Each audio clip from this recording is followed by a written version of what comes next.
ازيكم عاملين ايه؟ الناس اللي عندها شبابيك ألوميتال وبتعاني من تنظيفه وما بتعرفش ان هي تنزله علشان تغسله كويس.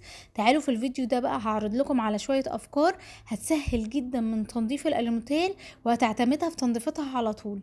اول فكرة معايا هبقى محتاجة مكنسة وشفاطة بالظبط كده، لان احنا محتاجين في اي تنظيف ان احنا نشيل التراب الاول وبعد كده نغسل ونمسح. وبما ان التراب في المجرى الألوميتال بيكون فيه حاجات صغيرة كده ومجرى صغيرة، حتى المكنسة ما بتعرفش تجيبها.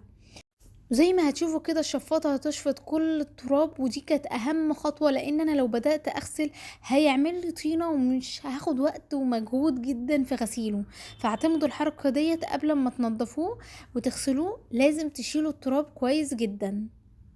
ولو لسه مكملين الفيديو معايا لحد هنا ما تنسوش تعملوا لصفحتي لايك وتعملوا للفيديو ده شير عشان يوصل لأكبر عدد، وتشتركوا في القناة بتاعتي. وده كان شكل المجرى بعد ما شلت التراب، بجد فرقت جامد. وكده بقى نبدأ ان احنا نغسلها.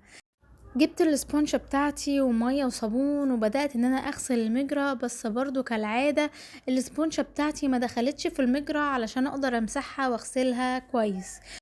ومن هنا بقى خطرت على بالي الفكرة التانية اللي انا هقدمها لكم دلوقتي في تنظيف المجرى. بجد من احسن الافكار اللي هتخليكي تعتمديها فعلا في تنظيف المجرى. تمام، هتحتاجي معايا اي كارت من كروت اللي شبه ديت بتاعه البنوك وكده. تمام، وقماشه وهتحطيها جواها وتبداي تدخليها في المجرى بتاعتك. اولا هتمسحيها، عايزه تغسليها بقى بميه وصابون وبعد كده تمسحيها. هتلاقيها معاكي نطفت كويس جدا ومش هتحتاجي تستخدمي فرش ولا اي حاجه. الناس اللي بيبقى عندها حديد ورا الازاز زي اللي عندي دوت بيفرق جامد جدا في تنظيفه. هتبقي محتاجة اسباتيولا وقطعة القماش اللي بتنضفي بيها، وتبدأي من ورا الحديد كده تدخلي الاسباتيولا وتبدأي تنضفي. هيفرق معاكي في شكله وما تهمليش الجزء دوت.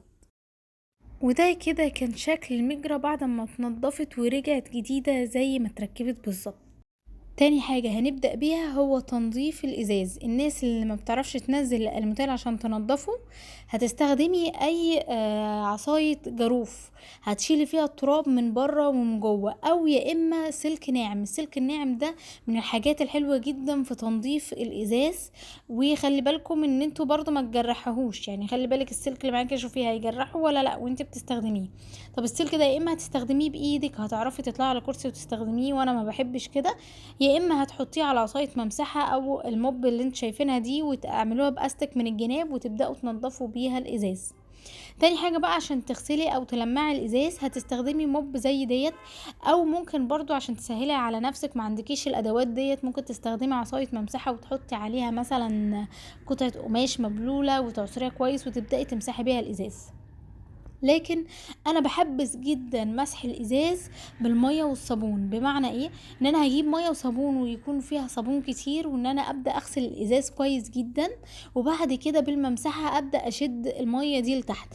بجد ما بتخليش فيه اي تجييره للازاز. والمنتج اللي معايا دوت 3 في 1، بمعنى ان هو فيه رشاش لو انا عايزه احط الميه والصابون وان انا ابدا ارش، وبيبقى فيه من فوق قطعه كده فوطه مايكرو فايبر لو انا حبيت ادعك، وبيبقى فيه الممسحه معاه. منتج لذيذ وجميل في الاستعمال، بحيث ان انا اقدر ان انا اجيبه ارش المية وابدا ادعك وبعد كده انزل المية ديت على طول مرة واحدة. وبكده انا وصلت نهاية الفيديو. ما تنسوش تعملوا شير عشان الفيديو يوصل لاكبر عدد لناس بتعاني بجد من تنظيف الالموتال. الافكار فيه افكار هتساعدهم جدا على تنظيفه. واعملوا لي لايك واشتركوا في القناة واستنوني في فيديو جديد. باي باي.